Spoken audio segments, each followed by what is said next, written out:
From a good Samaritan who gave up his extra box ticket to give a homeless man a Saturday he'll never forget. Honestly, the pictures of Johan and Luigi were amazing. They were taking selfies, they were sharing brandies and coke, and they even were captured on Supersport as well. They were seen on TV, and that's how he was first seen. Honestly, they would just look like they were friends forever and they were having the greatest time of their lives. I mean, it's amazing. To a woman who reforged her legacy after a forced marriage at the age of 14. I mean, it's just one of those great stories of it's never too late to achieve your dream, especially in her instance where she probably was prevented from doing that, having been forced into a marriage so young. Good News editor Paul Herman is behind the mic to uplift and inspire next. Later in the show, a Cape Town woman who allegedly abducted a newborn baby boy tries to bar the media from filming her in court. And finally, we read out a love letter to the Vescus. To know when the next episode drops, hit the like, follow, and subscribe buttons on our YouTube, Spotify, and Apple Podcast channels. Stay tuned until the show's end to hear your voice notes. Here's a quick snippet. I think Cyril Ramaphosa must get rid of this day. And if you'd like to engage us on this episode's topics, you can do so by sending us your opinions to the official The Lead WhatsApp line. That number 072 562 3179. My name's Graham Robenheimer. Let's chat good news and more right here on The Lead on News 24.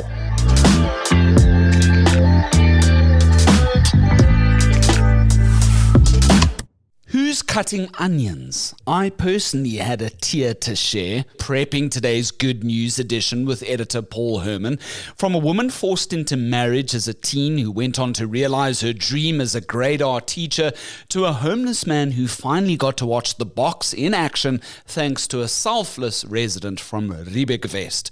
We hope you'll feel a bit more inspired to do good by the end of this show. Paul joins us in our Cape Town studios now to chat about his biggest article hits from the past few weeks. Paul, lekker te have you in studio. Dankie, bro. It's always a privilege to be here on The Lead with Graham Robenheimer. Thanks. We've had a top week for good news, so I'm glad we can be here today. Fantastic. And then I'm also going to have you say that again, and then we can do future adverts together with Good News and The Lead, and it can be like a perfect brand mesh up, if you will, Paul. Got it. Look, let's begin with the matric teen. Of course, that was a huge hit for the News 24 team. Rudolphs, he got 150 Rand for Christmas, just to bring our listeners up to speed. He spent 130 Rand of that buying these sweets because he wanted to go to his matric dance. His business then sort of snowballed from there, did fantastically well. He wakes up very early every morning to go and sell sweets at the local taxi rank. Did he reach his target, A, for the matric dance to go? And the News 24 team, I know that you guys also had something special planned for him for the big day. Is that right? Yeah, correct. Great story by our journalist Lisa Lee Solomons. For those that wanted an update. So Rudolph met his target and surpassed it within a couple of weeks. And it wasn't just News 24 readers that were raising money. There were all sorts of TikTokers and YouTubers getting on, in the action. There have been businesses who have sponsored him bursaries. So as far as I know, he probably has over 100,000 Rand so far across all the fundraising efforts for him. A couple of people wanted to sponsor a vehicle for him on the day, on his matric ball. News 24 Motoring is also one of them, and they will be sponsoring a vehicle on the day. But then there are other people as well. Sorbet offered to help him with grooming, buy a suit as well. So, and then a business has offered him a bursary for his education. So he really has been the talk of the town and lauded by South Africans just for his initiative. Lovely story. Do we know which car? We can only say for now that News 24 Motoring will be driving Rudolph in October to his matric ball. Okay, but it's so cool because, the listeners came out really with pledges of 5,000 Rand all across the globe. I recall you telling me that even a reader in Ireland had reached out, right? That's correct. For some reason, the expats abroad got hold of this article and they also really loved it. They emailed directly, and this one gentleman, I think his name was Henk from Northern Ireland, he donated 5,000 of his own rands to Rudolph. Rudolph must have been speechless. According to Lisa Lee, who's been in contact with the family, and we did have an update story, they've been overwhelmed by the support and the love. They are thinking beyond just the matric ball now. They really actually want to look at what else he can do. Can he reinvest into his little small business? where does his future lie? He wants to open up his own food franchise one day. Wants to study BCom, I think. Exactly. So, I mean, it's just a great, inspiring story of a young man. The world's at his feet, and it's inspiring for the rest of us. Let's shift a little bit to the story that genuinely had me quite emotional this week. It's taken on a life of its own. It's been shared far and wide. It's been the talk of the town amongst us as journalists and Cape Townians and South Africans at large. Of course, the Springbox always brings us closer together as the South Africans in this beautiful country of ours. This man gave his spare Boks game ticket to a homeless superfan, and they had a ball of a time, written by you, Paul. Here's the story of Johan Kortze. He's from Rudolphs, just outside Cape Town. He's going to the game. He has 2 tickets. Tell us what happens next. So Johan is excited, like everyone else, that he's managed to secure these in-demand tickets for the Barbarians game, which happened this past weekend. One of his plus ones couldn't make it, and because it was such short notice, no one else was available on the day. But he wasn't going to miss the game. He then decides to go alone, and on his way to the stadium, for anyone who's been to DHL Stadium in Cape Town, there's a circle in Greenpoint. Beneath that, it's almost like a bridge, and it was a rainy day, so there were a few homeless people underneath there trying to protect themselves. Johan struck up a conversation with this man named Luigi. That's his nickname. You would later learn his name is Alan. And Luigi was sleeping there for the evening, but they started talking about rugby. He was this huge rugby fan. He could rattle off the whole starting lineup. Lars Botha, Dani Gerber. He knew the history of the Boks, and he said he would often go and watch it through pub windows. He was too embarrassed as a homeless person to enter into the establishments, but he would watch it because he enjoys rugby. And Johan was so moved by the story, and because he had the spare ticket, he was just like, you know what? Why don't you come with me and watch it? And according to Johan, his reaction was like he threw his hands up, he praised the Lord, he was thanking God for this opportunity, and they then went on and had a great time in the stadium. He used to be a maths teacher, right? Luigi, real name Alan, and he fell on hard times. That's basically what we understand of him, right? We don't actually know his full story, so just a little advert for you guys. We are trying to find him. Johan and I are going to meet up together. I was hoping you'd find him already. And we're going to try and find... It's obviously difficult to, I've been to that circle. I went there last night. I couldn't find him. He wasn't there. But according to Johan, what he was told is that he used to be a teacher and he had a strong maths background. We don't actually know what happened to him after that. So I actually would like to find out what happened to him. What's his story? Just tell us a little bit more about himself. But yeah, during the course of the game, they're sharing, selfies, pictures together. Johan and Alan are drinking brandies and Coke, lacquer, man, and getting to watch the Boks. It's fantastic. Even our colleague, Kelly Anderson, had written one of the most liked comments under the News 24 Instagram post of this particular story saying, yo, Boks, get involved here, get them tickets to the Australia game. That's the Australia game happening in August in Cape Town. But honestly, the pictures of Johan and Luigi were amazing. They were taking selfies, they were sharing brandies and Coke, and they even were captured on SuperSport as well. They were seen on TV, and that's how he was first seen, and it was reported in some local other outlets as well. But honestly, they would just look like they were friends forever, and they were having the greatest time of their lives. I mean, it's amazing. We often forget that the evening comes to an end. Johan and him walk out of the stadium. They stop by that area that you've been alluding to near the McDonald's. Johan gives him all the money in his wallet, and he says, hey, man, I'll see you again, right? Yeah, exactly. He didn't have a lot. He only had 30 Rand in cash, because who carries more than that these days? Yeah. He said, I hope you can buy something to eat with us, and I'm going to come back and see you again. So I think Johan's been very moved. From what he's told me, he just felt like, it was just completely random, and it wasn't. He wasn't looking for publicity or anything like that. But he's felt moved personally by this and the outpouring of love. So he's coming back. He wants to try and find Luigi again. It's a really stunning story. He's on his ace. He was let down at the last minute, can't go and watch the game. So he's on his own. He's from Rudolphs, out of town. He's made the big day in. And, he does this beautiful act of kindness. It genuinely touches me like a lot. And we need this more in South Africa. We really, really need more of this. That story was the most commented story on the day it was published. And 99% of it was all positive. And this is what I love about this Good News Beat. So much of the internet can lend itself to negativity and those sort of opinions. But yeah, people just was so moved, just like the rest of us.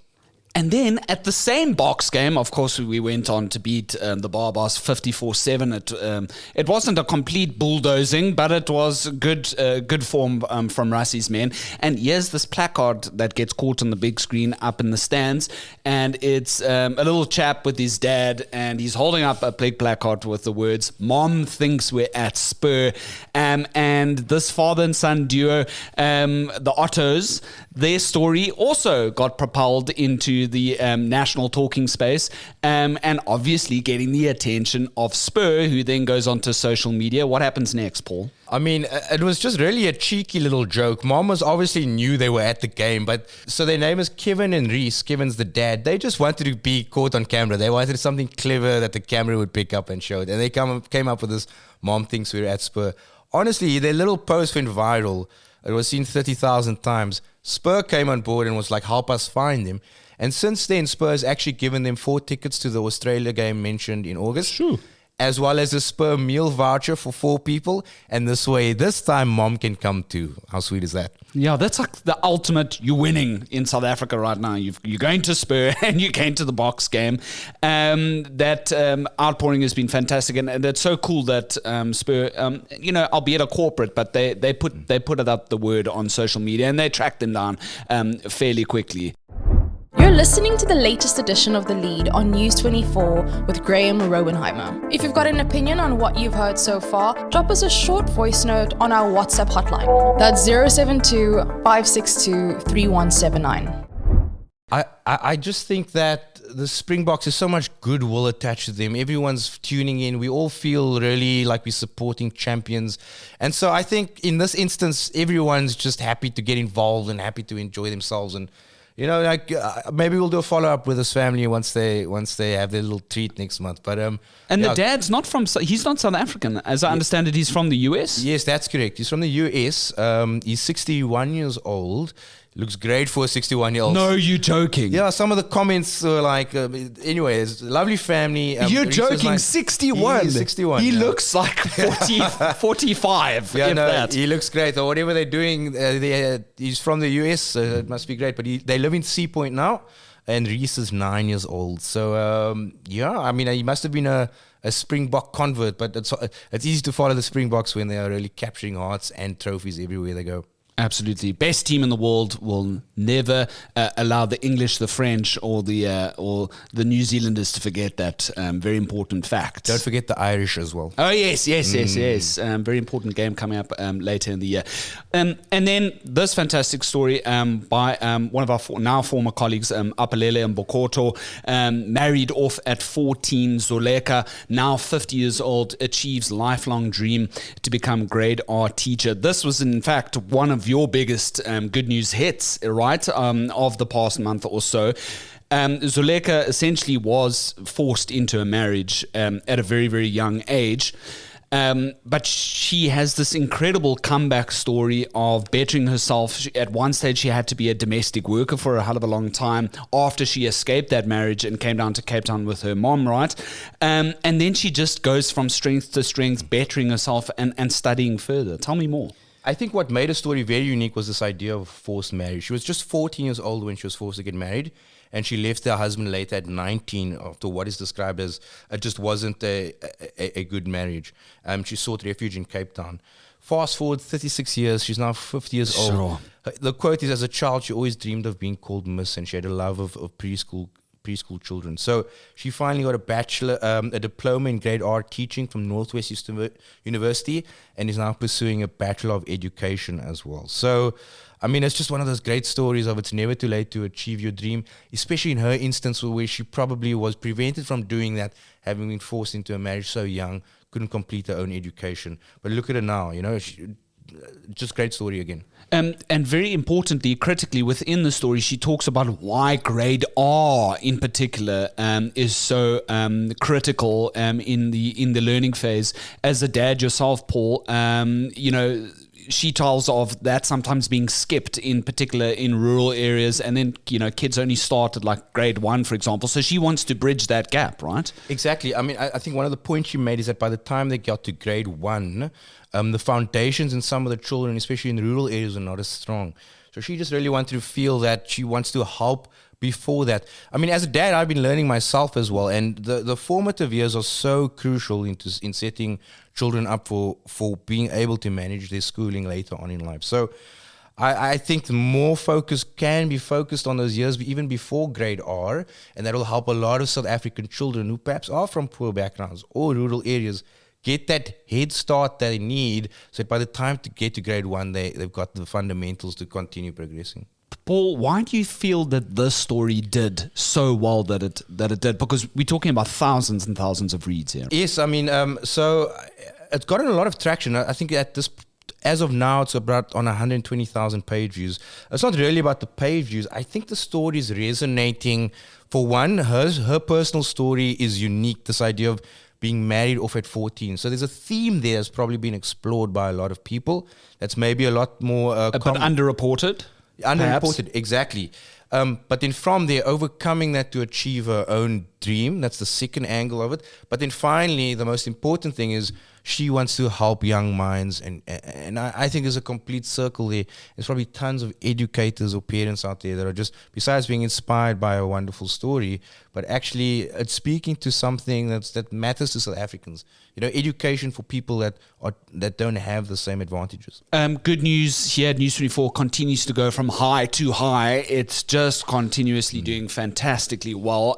We often have chats here in the corridors of the Cape Town newsroom, finding out what you get to do. And even when sometimes you have to fill in on the hard news side of things, I can see your spirit is not as high as it could be, because when you're dealing with these great news stories, it's very emotional and it's also very uplifting in its own way. What are you and the team busy cooking at the moment? Can you reveal anything without giving away too much, so that we can tease our readers as to what's coming next?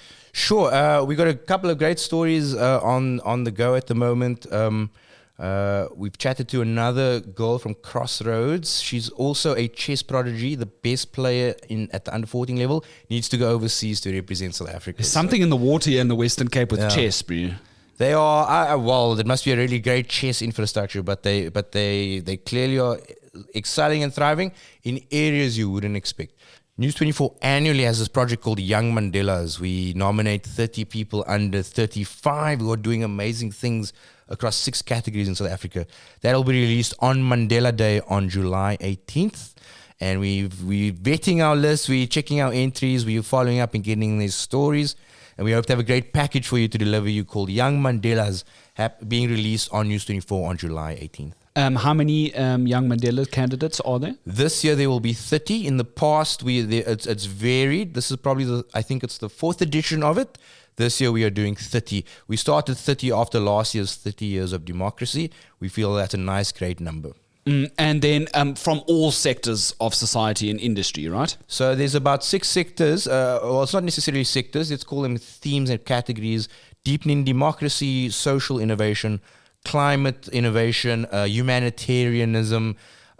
These are the 6 are just to represent all the ideals that Tata Madiba represented to South Africa, and we are trying to choose young people that are doing and living these out in their areas, as sort of an example to the rest of us of what young people are doing. That must be a difficult list to whittle down, actually, because South Africa it's woven within the fabric of who we are, whether or not we're making it big in Hollywood or on the world sporting stage.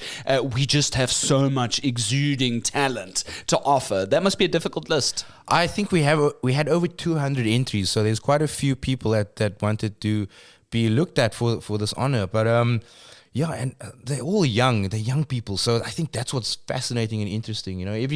Every generation has its own story to tell. And there's so many interesting young people out there doing cool, interesting things. And we can't wait to share them with you, our readers, so you can read some of their stories. Well, that's that in a hat. This man gave his spare Boks game ticket to a homeless superfan. They had a ball of a time. That's my top pick for the Good News catalog this week. Paul, thank you so much for everything. I really love our episodes, and I know that we're going to have many, many more as we head into the future. Thanks so much, Graham. It's always a blast, and I'll see you at the next one. To our trending topic now, and we've got an update on the Mitchells Plain woman accused of abducting a newborn baby boy from a mall in Bellville over the past weekend. Shamima Jacobs appeared in a Cape Town court earlier today and is due to remain behind bars now for at least another week.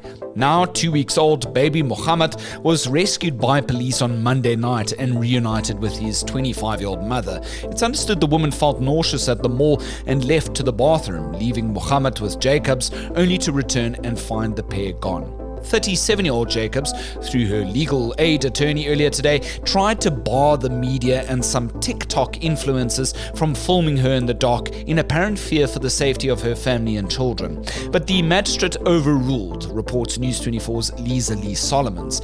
Nonetheless, Jacobs covered her face with clothing as much as possible. Solomons, in a separate report, has exclusively spoken to the mom of Jacobs, who revealed that they all thought she was pregnant. Jacobs' next court appearance is next Thursday. Buying a car? Let driving with J9 steer you right.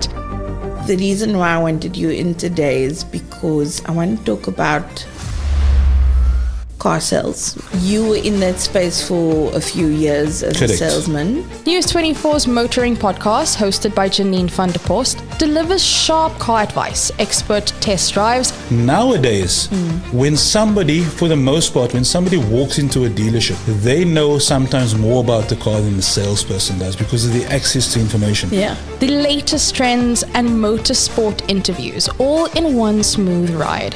But I mean, these are basic questions that people really need to know. And I think at the end of the day, you just really need to do your homework. Catch Driving with J9 on News 24 or wherever you get your podcasts.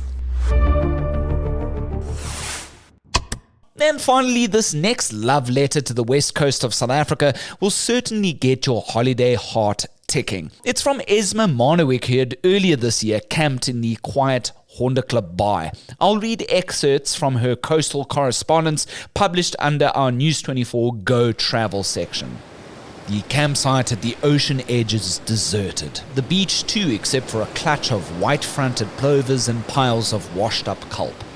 This is not an unusual scene on the sparsely populated west coast, but it's early January, peak holiday season. All the other towns and villages are bustling with beach umbrellas, kids on bikes, teenagers and surfers, but not Honderklip Bay. The houses here are surrounded by plains of grey scrubland. It's about 90 kilometers northwest of Gurries as the jackal buzzard flies, but you won't pass through here accidentally. You come here because you love it, or because you're curious. I'm in the latter category, but it's only a matter of time before I end up in the former. I'm sitting on the deck of one of the Honda Pondokkies. It's our self-catering wooden cabins in a mini resort close to the sea. I can see most of Honderklip Bay from the perch. There are no Tuscan-style houses or waffle restaurants, no filling station, no ATM, and no tar road. As the sun sets over the water, I think about how much planning it must take to live here. The closest place to fill up your car is Koinas, that's about 20 kilometers away, which itself is pretty remote. Not that you have much need to drive in Honderklip Bay. The restaurants, shops and police station are all within walking distance of each other.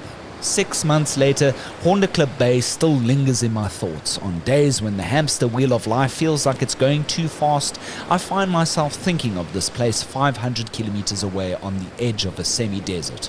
How different a day is there compared to here? Are those tunny sheets at the house opposite the Honda Pondokkie still billowing in the wind? Is the lone car guard still watching over that 4x4? Life goes on everywhere, but in some places it happens at a more manageable pace. I could get used to a life like that. Me too, Esma. Looking for a smarter weekend scroll? The Weekender is your ultimate guide to bold stories, sharp opinion, and a fresh lens on life in Mzansi. From exclusive interviews and powerful essays to wine picks, playlists, and pop culture gems, it's your perfect weekend read all in one place, landing every Saturday on News 24.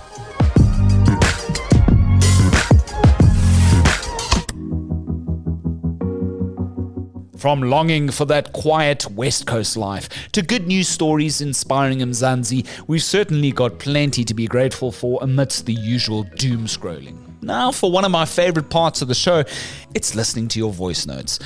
It's all in response to our previous edition. Spoke to Jan Gerber, our parliamentary senior reporter, charting the DA and ANC's Government of National Unity collision course ever since Cyril Ramaphosa, the president, had sacked the DA's deputy minister Andrew Whitfield, and all the events that happened since, and how the DA's got this particular last-ditch nuclear option that it could potentially press that emotion of no confidence in the president. But do they have the numbers in Parliament to see something through of that magnitude? Let's have a listen to what you had to say first. Good evening, everyone. I think Cyril Ramaphosa must get rid of this DA. He must get rid of DA. Serious. One thing I can say is that Cyril Ramaphosa does not need to negotiate with the DA amongst the issue of the Government of National Unity, because the political parties which are outside of the GNU, those political parties did not join the GNU because there were political reasons behind of not joining the GNU, because the DA was involved. So he does not need to beg the DA to continue being the president of South Africa. He still has a chance with the MK. Our president is the most weakest president ever. He's the most weakest president I've ever seen. More especially ever since he came back from that meeting whereby he was made a clown by United States President Donald Trump. Good evening. My question is that will we gonna have a peaceful GNU? Because it seems like this GNU is formed to always cause a havoc all the time. My name is Lebo. I just want to send this question to the DA. Why they didn't ask the president to fire the members of the ANC, the ministers, before the president fire their member, the deputy minister? Why they didn't say that before? Can I ask the question to Mr. President? How can Mr. President fire a DA deputy minister and kept the ANC corrupt ministers? Regarding the government of unity, there is no unity there. Because as South Africans, we do know that in South Africa, the racial whatever is too big, is too huge. And we know that the DA stands for white supremacy. The DA and the deputy minister that was shuffled, or maybe that was removed from the position. And my point is that there was nothing wrong with his removal. If you do not respect the authority or the person that appointed you, there are consequences, and we cannot fault the person in charge. When is Ramaphosa going to be held accountable for Pala? If I go overseas, I go to Tanzania, wherever, I have to declare my dollars when I come back. How the hell can someone sit with $50 million under his couch? Why? For what reason? He's hiding something away. He puts it in his jet and goes and puts it in an overseas bank account and brings it back to South Africa at an exorbitant exchange rate. So really, there's something criminal there going on. Why has no one taken this to task? The government needs to work together, and the president has to fire all corrupt ministers. On this one, I'm siding with the DA when the DA says the ANC has double standards, right? I'm sure if one of the ANC ministers went into another country without telling the president, Mr. Ramaphosa, he wouldn't have fired them because they are from within his party. Dankie and Ngiyabonga and Kosikakulu, thank you for all of that robust discussion. I really do appreciate it. So many voice notes. I think that's probably the most voice notes we've received for an episode thus far. It just shows you when it comes to matters of the GNU, it's a major talking point, and it's a difficult one because essentially there's no real winners here. People tend to either sit on the ANC side of the DA side of things from their different perspectives, right? And that comes down to the parties we vote for. If you'd like to lend us your views on this episode, drop us your voice notes on 072-562-3179. We'll play all of those out in our following edition, which is coming Monday morning. To be reminded then of when that episode drops, 7 p.m. every single night. You can hit the follow and subscribe buttons on Spotify, Apple, and our YouTube podcast channels. The show continues to grow. We appreciate you, all of you listening in. We've also got some other interesting podcasts here at News 24. You may have heard of Listen Up with Tim Cohen and Mark Barnes, as well as Driving with J9 with Janine van der Post. It's fantastic to see those particular shows also growing and picking up steam as we go ahead. Some really cool discussions happening there. With Tim and Mark, it's more of an unfiltered sort of show.